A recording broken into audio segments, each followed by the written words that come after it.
Okay, so welcome to another Beekeeping Frequently Asked Questions. This is Frequently Asked Questions, episode number 11.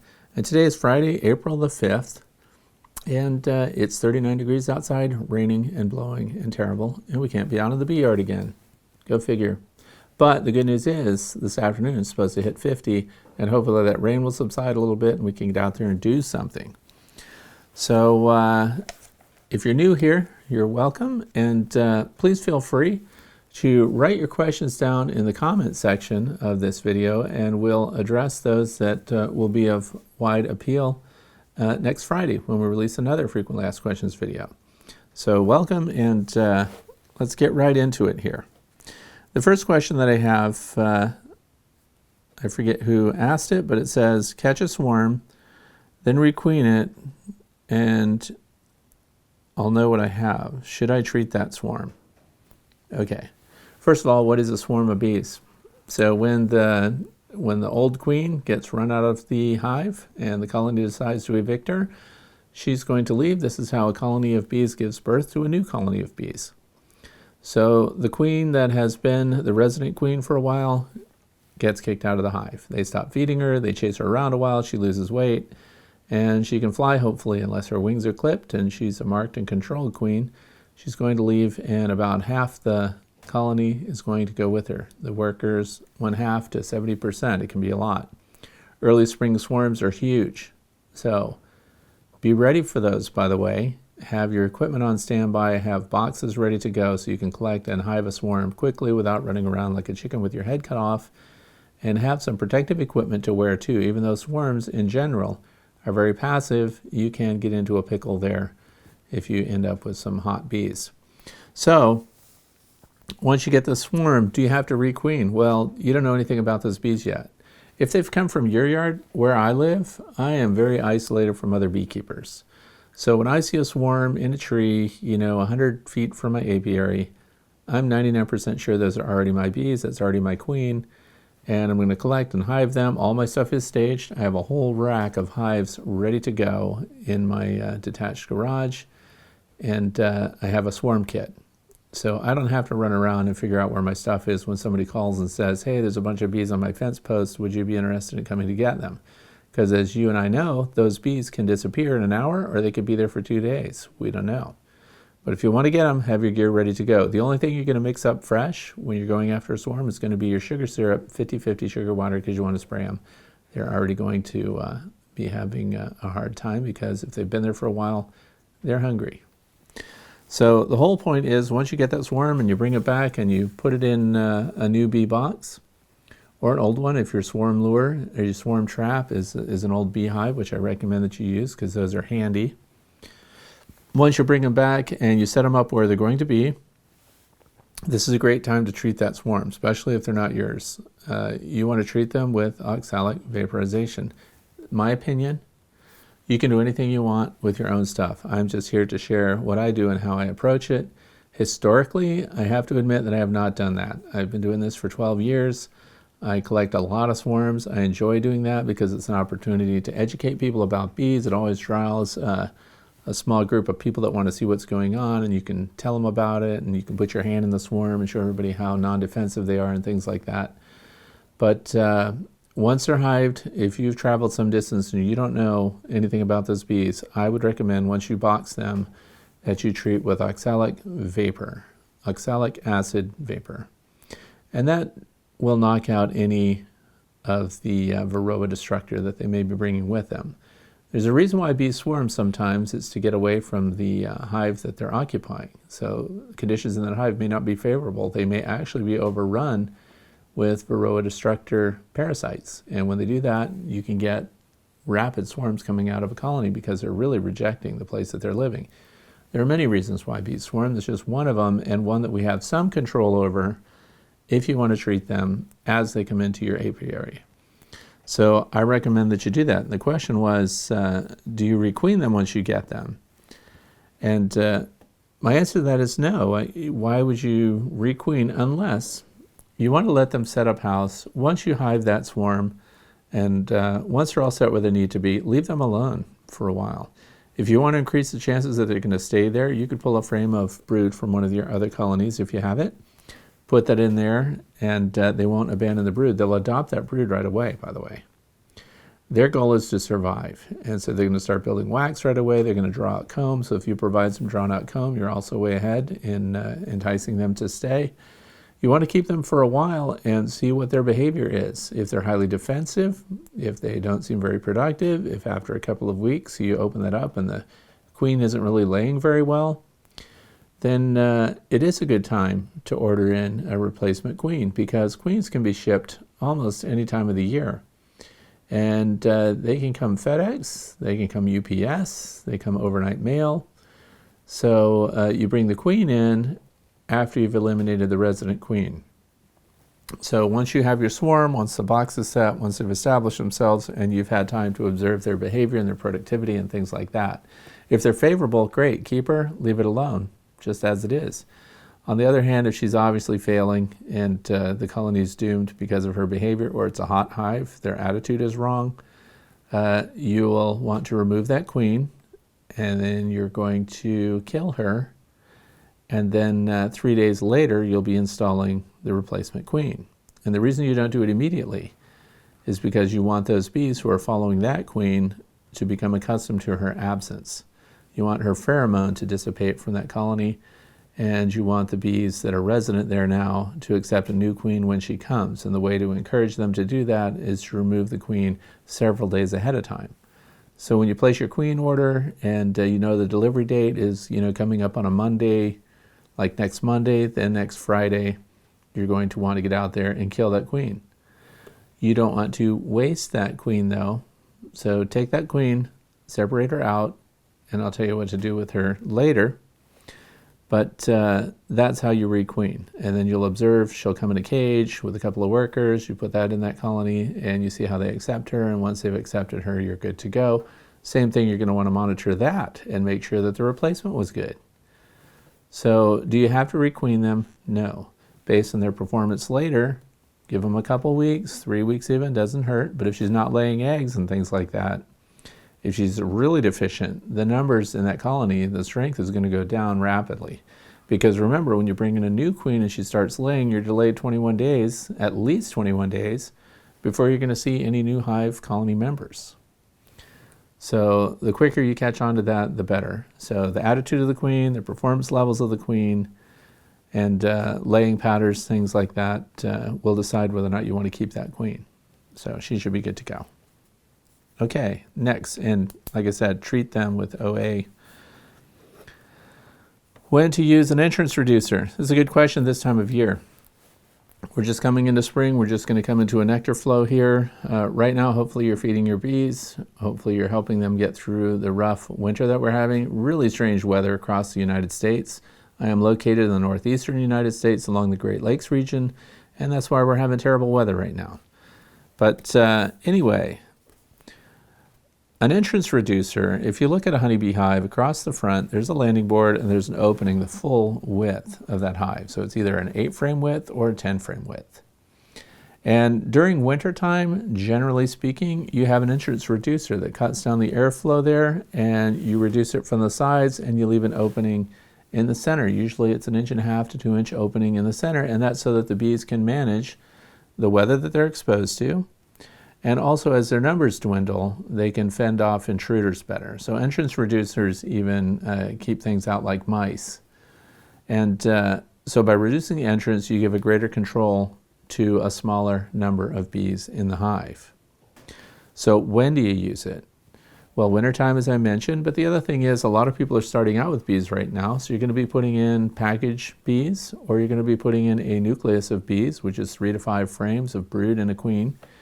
And when you put those in there, you don't want your entrance wide open because their numbers are down and they can't defend an entire landing board of intruders like wasps and hornets and things like that.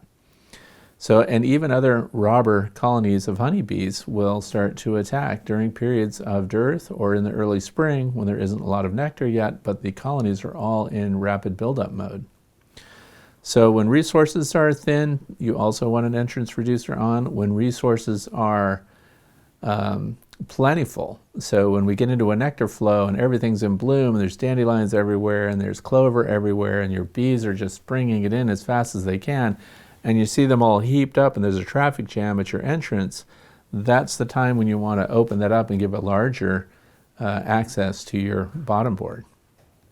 So that entrance during times of plenty, you're going to open that wide up because all the bees in the area are getting plenty from the environment, so they're not robbing each other, so the threats are down. And when the numbers are up, you have a huge colony, it's wall-to-wall bees in there, and they're collecting on the outside and so on because you just have so many bees. Open the landing board all the way, because sometimes you'll see when they're stressed, they need more air movement in there, and that's also a time when you want to shim the cover of your hive so that they can vent out a little bit, and upper entrances and things like that happen. So small colonies get their entrances reduced a lot. Wintertime, extreme temperature time frames, they get reduced unless it's a high heat situation. If it's high heat, then you want vented entrance reducers, but you want them to be able to defend themselves. So you're just reducing the area that they have to control. So that's when you use them. Now, that leads me to another point here. What do I use for entrance reducers? I'm sure we're all familiar with the wooden ones that have a narrow opening and then you flip it and it has a wide opening off to the side. I like to leave the entry to that colony on that landing board in the center. And then on the sides, if I have to reduce the entrance, I take this aluminum window screen and I roll it several times. And then I just push it in, and this becomes my entrance reducer. And I get a couple of them, and I push them in, and then I leave an opening through the center. So this also allows them to vent the hive. Bees, hornets, wasps, they can't pull this out. So this also provides them the protection that they need, and it gives them a control area, and it does not cut down on the venting that they can have. So I like to put in screens. This will not, of course, stop a mouse. If you get a pushy mouse that wants to get in there, then you might have to consider something else. But when you're just trying to protect the bees and give them a good start and let them have an area small enough entering and departing the hive that allows them to control and protect it, rolled up window screens, very inexpensive, cut your own, make your own, stick them in there, and they're good to go. So when you're starting out with your bees, reduced entrance. Cold weather, reduced entrance. Hot weather, unless there's a lot of robbing going on, but if the numbers in your colony are huge, they can defend themselves, so you can open up that bottom board completely and pull the entrance reducer right out, which is what I do with my largest and most productive colonies. I just pull the entrance reducers off completely, and that gives them absolute control over how much they ventilate, and it's an area that they can actually defend really well. So, and this leads me back to the next question was how to make a swarm lure with a dead queen. So first of all, this takes me back to the first swarm. If you were going to requeen, that question number one there, don't just, if you have to kill the queen and you're going to get another one in, don't just throw her away. You can take that queen, and if you've got die-outs this time of year, a lot of people do. If you don't have any die-outs, you're a miracle beekeeper. So that means that you've done extremely well, or you're living in a great area. But in my state, the state of Pennsylvania, most beekeepers lose 50% on average, as much as 60%, and this year a lot of people I know lost all of their bees. We had terrible weather fluctuations. So the practice, a lot of people, especially this time of year, you can finally get out in the apiary and get in those hives. They're going to pull them apart. They sweep out all the bees, or they use low pressure air, and they blow off all the frames, and they just blow those bees out into the yard and let ants eat them or whatever. I suggest that you not do that. You want to find the queen. If you're looking at a dead out, let's assume that they starved out or something like that, which is very common for them to starve on the brood frame. And who else is on the brood frame? The queen, and then there'll be a tiny cluster left trying to form a temperature control barrier around the queen, because that is the hive and that is the future of the hive. So the colony is going to save the queen. She's going to be among the last that are still alive in that colony in the hive. So find the queen, pull her out, and then you can throw away the rest of the bees if you're not going to look them over and study them to see if you can find parasitic activity on them. Dead parasites as well, because what happens when the hive dies out? The parasites that were depending on the bees also die. So now you've got dead varroa if they existed there. So you can do alcohol washes and things like that and see if you can get varroa off the dead bees to kind of figure out what the contributing factors were to why those bees died. If they starved, it's going to be obvious because they're all going to be bottomed out in the cells, their little abdomens are going to be contracted, and all the resources immediately under the bees are going to be completely gone. Very frustrating because you'll often, just a few inches away, will see that there's plenty of capped honey and resources and everything else, but that's another story. So we get the queen bee out. These are 1 ounce glass jars. I get whole boxes of them. And you drop the queen in here. Now do not just take the queen and, because we're going to crush her up, but don't like put on rubber gloves and take the queen in your hand and roll her around and crush her all up that way and then just try to stuff all the pieces in here, because some of that valuable pheromone that we're trying to preserve will rub off on your fingers, on the gloves, things like that. So put the whole queen in there. If you've got a couple of dead outs, you've got a couple of queens, you can put 2 of them in 1 jar, 1 ounce glass jar. Once she's in there, I take something like this shish kebab bamboo stick, stick that in there, and then you crush up the queen and just break her up into a bunch of little pieces. Then you're going to take your funnel that you have handy, because you're a beekeeper and you have everything that you need at hand at all times.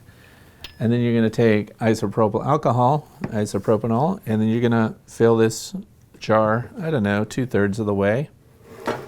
And so you'll have the queen's body in there, you'll have isopropanol in there, and then you're going to put the lid on it that seals, and now you've got a pheromone lure for swarm traps. The shelf life on this is basically forever. So when you have dead queens, or if you have to kill a queen for any reason and you're going to requeen that colony, preserve the queen, put her in, make a pheromone lure. Now then you'll just use Q-tips and dip it in this mixture that you've made, and then you'll smear that a little bit around the entrance of your swarm lure, and then you're going to your swarm trap, and then you're going to put some up in the back. And I take Q-tips, 2 or 3 at a time, dip them in, put them in a Ziploc baggie, and clip the little corners off the Ziploc baggie and put the whole baggie top, back of that swarm trap. And then that is a pheromone that will attract scout bees, hopefully to lead a swarm to occupy your box, and then you get to replace your bees. But this year, and last year too, I use Swarm Commander Premium Swarm Lure. When you look up swarm lures, you can make your own. There's lots of ways, lemongrass oil, things like that. This is a formulation with, probably has lemongrass oil in it because it smells like that. It just says not for consumption. Spray Commander directly on your inner cover or telescoping lid. Also spray twice on your landing board and repeat weekly as needed. This is what I'm using this year. You know, we put out swarm traps, and I like to try different things. So I can put queen pheromone lures that we've made, or we can use Swarm Commander, or you can use lemongrass oil mixes, and see which ones attract, especially if your swarm trap is the exact same design everywhere. So the physical dimensions are identical, so the variable would be what you're using to lure them in. So this year, when I get swarms all the time. Usually I go and collect them, but they do voluntarily move into some of my empty bee boxes.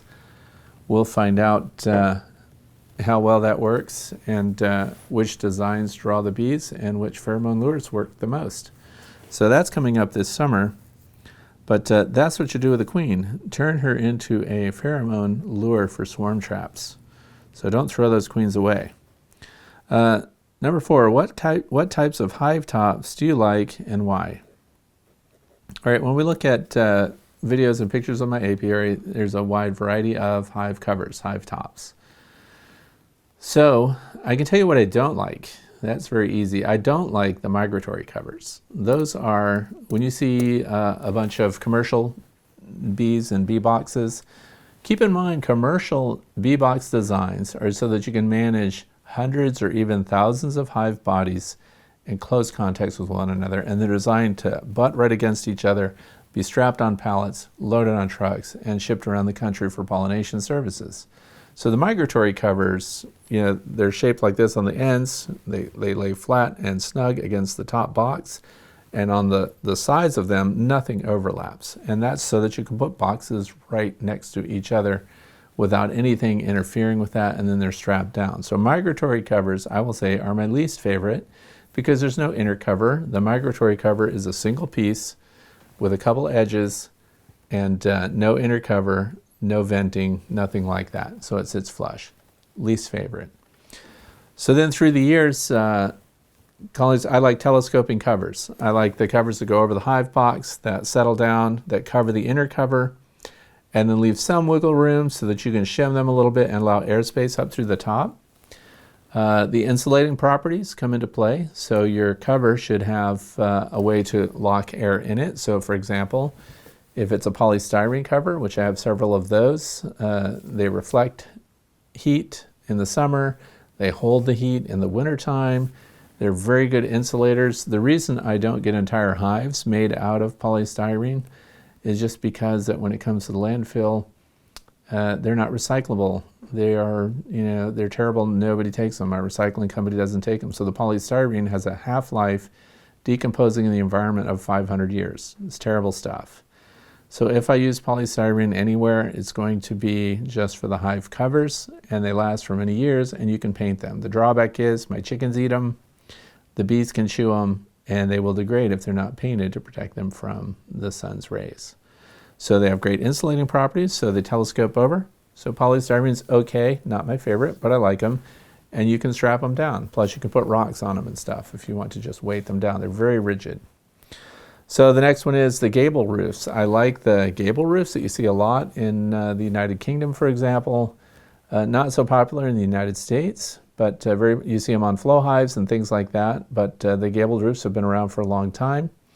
I like them because they're fancy looking, they're ornamental, they shed rainwater out to the sides, they have a nice gable end that you can cut a hole in and have venting, or you can have an upper access through the cover, and they telescope over, and they have an inner cover as well, so you can put feed and things like that in there too.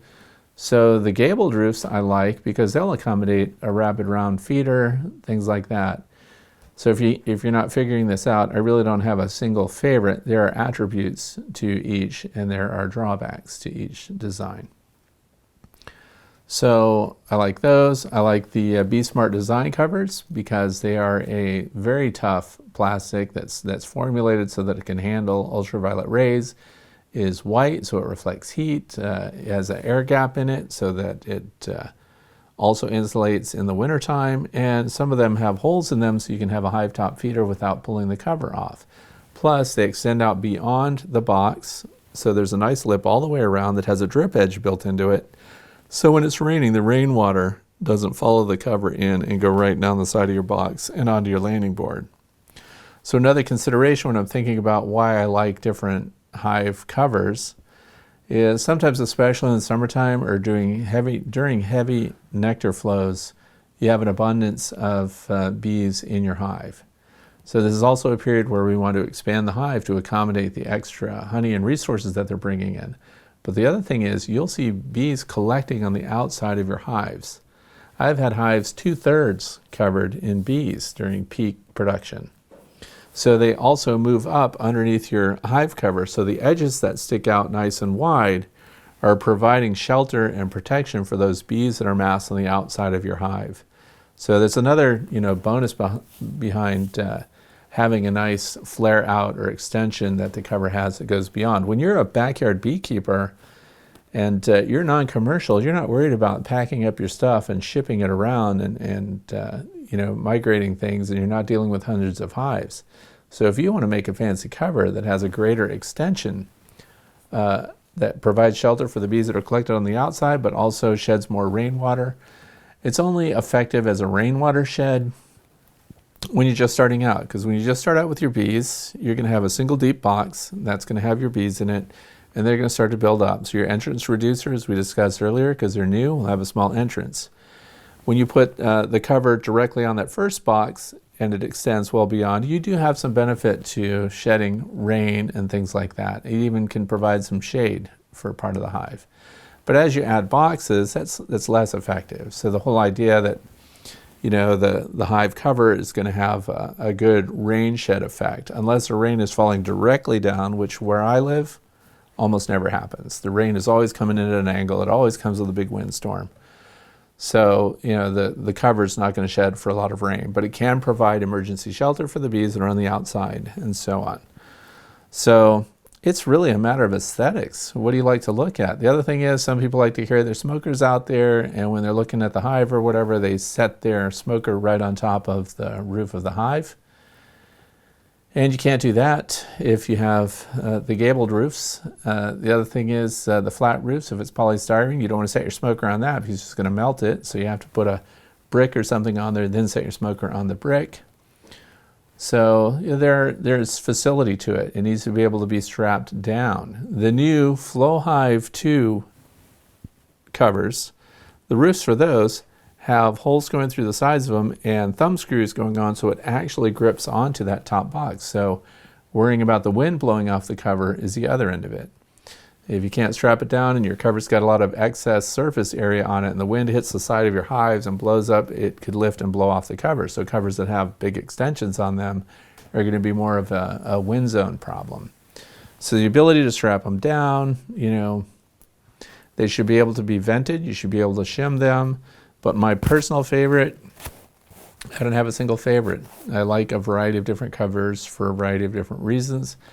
And covers are interchangeable. So sometimes I'll take a polystyrene cover and put it on a colony that had a regular telescoping cover that had the metal cladding on it because I wanted more insulation or something like that.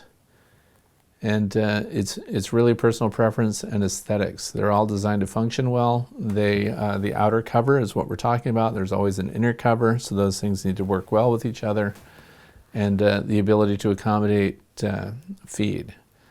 So sometimes the gable covers are the only ones right now that have a space in them. So when you've got the gabled roof, you've got a space inside. Here's the inner cover. You can set a rapid round in there. So unless it's a gable cover, you don't have the room for that. The Be Smart Design covers have the holes in the top. So again, they put the feed on the outside, but that's an inverted tank that has a hole through it. And so your bees come up through the inner cover and feed on that. So depending on the resources you may have to provide for your bees may also dictate what your cover design is going to be that you prefer. So the environment that you're in, so if you're going to be a commercial beekeeper, you're probably going to have those migratory covers. I'm not. I'll never have those just because, they're designed for facility, not really to benefit the bees.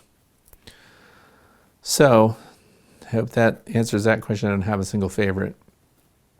Number 5, how do bees stay cool when it's hot? Here's the thing, if you're just setting up your beehives and you need to plan for the weather extremes where you live. If you're living in a desert region, an arid region where it's really going to get dry and hot through a big part of the year, you need to plan to put your bees in midday shade. So if you've got trees and overhangs from buildings and things like that, and you can put your beehives right up near the building. So in the summertime, the overhang from the roof of the building can shield your bees from midday sun, so that will cool it down. Shade is a big thing. And the other thing is the color of the hive. So if you're in an area that gets hot all the time, you're going to want to have a light color. So you're going to want, the most common is going to be a white box. Painting your bee boxes with exterior grade household paint is probably the #1 preservative for bee boxes anyway. So if you're in a hot zone, white paint, glossy white paint. So then once that's taken care of, the positioning, shading, everything else, how do the bees stay cool inside? So the bees have 2 ways to stay cool. One is, of course, they're ventilating. If they can draw cooler air from outside and move it across the brood frames and through the hive, especially because they're dehydrating honey also, if there's a nectar flow on. So they're air movement. So just like you turning on a fan, the fan is going to move air across your skin. It's going to cool you down. So the second phase of that, if it's really dry and air movement through a room is not going to change the temperature in the room, it just feels good. So when we have the real feel temperature, you hear the weatherman put out, it's 32 degrees outside, but real feel is 27. That's because it's real feel. It's how it feels to you. When the wind moves the air across your skin, it's going to feel colder than it is. But that's because you're perspiring and you're actually going to feel colder than it is. The actual temperature can be controlled by the bees they can't perspire, bees don't sweat. So what do? There are water bees. Just as there are bees that go out and collect pollen and nectar, there are bees that go out and do nothing but hunt up water resources. So these water bees go out and they find hopefully there's water nearby. And hopefully you're providing plenty of fresh water for your bees. They're going to collect, the water bees are going to collect water and nothing else, and then they're going to take that into the hive and they're going to go straight to the brood frames and they're going to spread with their tongues. They spread the water all over the surface, and then the bees that are fanning that area are moving air across that, and it's going to cause a cooling effect. So through evaporation, they're cooling the interior of the hive. Now, that becomes pretty critical with the bees, because when they're hatching baby bees and when they have pupae and they have larvae, we don't want that to dry out. So they control the humidity in there. They do that by bringing in water. And you have to provide them with enough shade and venting through the top so they can move the air or not move the air. So you may even actually have to close down the venting a little bit. So, how do they stay cool when it's hot? Access to fresh water. They create their own air conditioning. If you've ever sat in front of a beehive that's full and watched the bees at the entrance, they are moving a lot of air. Get a piece of thread and hold it in front of the entry and you'll see them blow. So they are very efficient at moving air to and from the colony. So humidity is critical. If they don't have water, they can't maintain high humidity. They get dehydrated like anything else, and then their pupae can actually die out. So they need access to fresh water all the time. I provide fresh filtered water for the bees. I also provide sea salted water for the bees because mineral salts are very critical for them as well. And then of course during a period of dearth you're going to want to provide sugar syrup. So you'll want to give them 1-to-1 sugar syrup to help them out. But moisture is one way that they stay cool when it's hot, provide them with shade. So along that line, I'm going to give a shout out to another beekeeping channel, which is kind of unusual for me. But for those of you who are living in hot climates and you're in the South, and in the South, of course, there's piles of beekeepers because it's just a great place. I mean, if you're going to keep bees and you want success, you're going to live in Georgia or Alabama or Mississippi or somewhere where the bees are not challenged by the environment. Where I live, we're giving them an extreme test through the cold and the variable weather conditions that we have. But I want to recommend a Southern Beekeeper channel for you to watch. I know a lot of you don't just watch my channel when you're learning about bees. Hopefully you don't. You're probably canvassing several channels. But I want to send you to a channel called Walls Beeman, WALLS-BEEMAN. Walls Beeman is a guy, I don't know his actual first name. He's been keeping bees for decades. He's an older guy. He's really funny. He lives in the South, and he's going to be able to address Southern stresses on your bees very well. So you might want to check out his channel. He likes to tell jokes at the end and things like that. I think he's a very good, pragmatic, down-to-earth, hands-on beekeeper that shares really good common sense solutions to beekeeping problems. So check in with him and tell him I said hello. So that's a shout out to another channel for a guy that lives in the South that just has a lot of experience and a lot of years under his belt, and he has great advice for those of you who are living in southern climates. The next one is from Craig. I have a queen I like. How do I continue those genetics? Okay, so we're backyard beekeepers. We don't really get deep into genetics when it comes to beekeeping. When you have a queen and she's in your colony is doing really well, we know the queen's days are numbered. They're not going to be around forever. Eventually they fail and the queen may just die. She may be run out by the bees and swarm out and you never see her again. The best you can hope for is that you keep part of those genetics. So a lot of people, if you're like me, when you have a queen that's doing great things and you have a colony that, like my tiger colony, that's ridiculously successful year after year after year, I'm sure I've been through many queens in that hive. And that's because I do splits. When I needed bees for my observation hive, I took brood frames from that one because I can take 5 brood frames out of that colony and there's still 7 brood frames left. So they're incredibly productive. Now, each time I do that, I get a queen. That's because they'll create their own queen cells that comes from their own genetics. And then that queen is going to fly out as a virgin queen, and she's going to be mated with 8 to 11 drones at a drone congregation area. So we don't have any control over what drones she ends up mating with and what their genetics are. They can fly for several miles. That queen goes out and comes back mated. So you've retained some of that genetic material. So some of those behaviors and some of those successes hopefully will be retained. And if that's in the spring, when you do your splits in the springtime, it's the best, because hopefully when that new queen flies out with her genetics that you like so much, when she flies out and she mates with these other drones, those are drones hopefully that also made it through winter, so the genetics are pretty good. And so when they come back, we control a small percentage. You know, we all have that favorite bee that always did so well in that colony that was just incredible, that no matter what happened to it, it made it, it recovered, its numbers were strong coming out of a terrible winter like we've just had. Like today, it's still 39, still raining. The bees that survived this winter are my favorites because they survived winter and they're still alive. There were bees going into the fall that I thought were fantastic. They were incredible. They had all the resources in the world and they died. So it's natural for us to want to continue those genetics, but we really have no control. The companies that are doing genetic research are also doing artificial insemination of their bees. So they are selecting, the drones, and they're selecting the queens, and, they're really controlling those genomes. And we can't do that as backyard beekeepers. All we can do is keep strong bees, keep them well fed, keep them well housed and managed, and hope that when we do produce new queens, that the bees they mate with will also have favorable traits, and we'll just observe those. So it's natural. You like that queen, you want to continue those genetics.